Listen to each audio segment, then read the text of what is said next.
আসসালামু আলাইকুম। কেমন আছেন সবাই? আজ আমরা আপনাদেরকে একটা ভ্রমণ কাহিনী দেখাবো। গন্তব্য ঢাকা টু গাজীপুর। আমাদের সকাল 6টায় রওনা হওয়ার কথা ছিল, কিন্তু ঘুম থেকে উঠতে দেরি হওয়ার কারণে রওনা দিতে পারিনি। চারিদিকে দৃশ্য দেখে আমার কাছে মনে হলো যেন আমরা পল্টন যাচ্ছি। আরে কিসের পল্টন? পল্টন? আমরা পল্টনে যাই না গাজীপুরে যাই। মাত্র আসলাম কই উত্তরা। পরে আমার ভুল ভাঙলো। যাক, আমরা ভালো মতো গাজীপুর পৌঁছালাম। গাজীপুর আসার উদ্দেশ্য হলো তাসিন ভাইয়ের সাথে লাইভ করার। কলিং বেল বাজাতেই তাসিন ভাইয়ের ছোট ভাই উপর থেকে আমাদেরকে দেখতে লাগলো। আমাকে আগে দেখেনি কখনো, তাই আমাকে জিসান ভেবেছিল। না, ওর নাম হচ্ছে রাজ।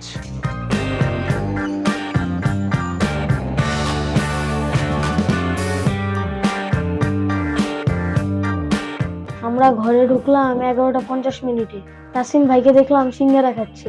জার্নি করে আমার একটু খিদে পেয়েছিল। তাসিন ভাইয়ের সিঙ্গারা খাওয়া দেখে আমারও খেতে ইচ্ছা করছিল। যদিও পরে অনেক কিছু খেয়েছি।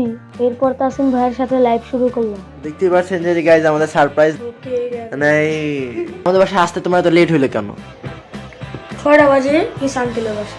হ্যাঁ, আঙ্কেল ঘুমের থেকে উঠতে পারি না, আঙ্কেল জেগে 2 ঘন্টা। আর আঙ্কেলের যে ঘুম, ঘুমই ভাঙে না। ডাকি এমন ভাবে সিচুয়েশন সামনে হয়েছে, মরে গেছে। লাইভ শেষে তাসিন ভাই তার কবুতর খামারে নিয়ে গেল আমাকে কবুতর দেখানোর জন্য।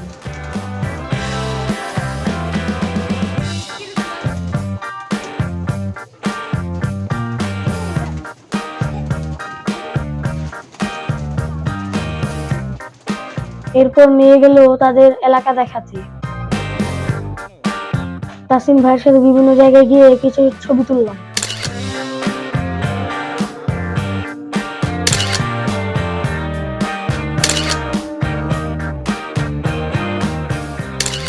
দুইজন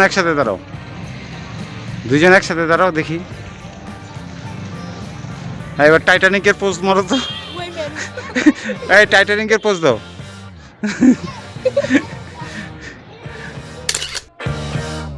তারপর বাসায় এসে আরাফাত এবং সামিরের সাথে কিছুক্ষণ দুষ্টামি করলাম।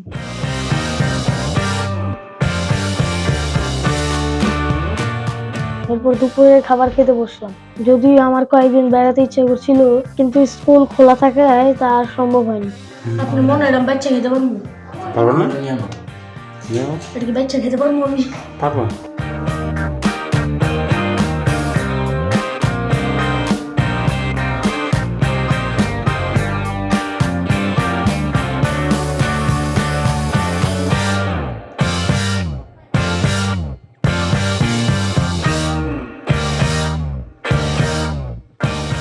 এরপর ঢাকার উদ্দেশ্যে রওনা হলাম। তো এই ছিল আমাদের গাজীপুর ভ্রমণ। আপনাদের যদি ভালো লেগে থাকে তাহলে অবশ্যই কমেন্ট করে জানাবেন। ধন্যবাদ।